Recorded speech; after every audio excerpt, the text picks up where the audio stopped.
केला पक्षरु आपणको स्वागत। बालेश्वर जिलार सिमुलिया पंचायत समिति सम्मेलन कक्षरे जिलापाल श्रीजुक्त सूर्यवंशी मयूर विकास और आरक्षी अधीक्षक श्रीजुक्त प्रत्युष दिवाकर मिलित जनशुणाणी कार्यक्रम अनुष्ठित हो जाइछि।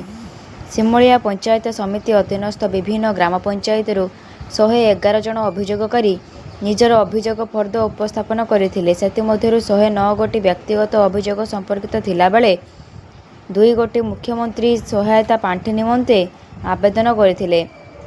एही मिलित जनशुणाणी कार्यक्रम रे 7 गोटी अभियोगर तत्काल समाधान करा जायथिला।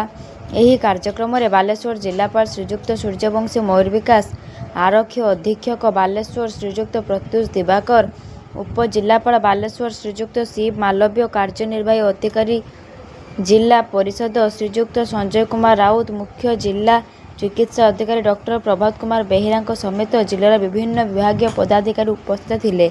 धन्यवाद।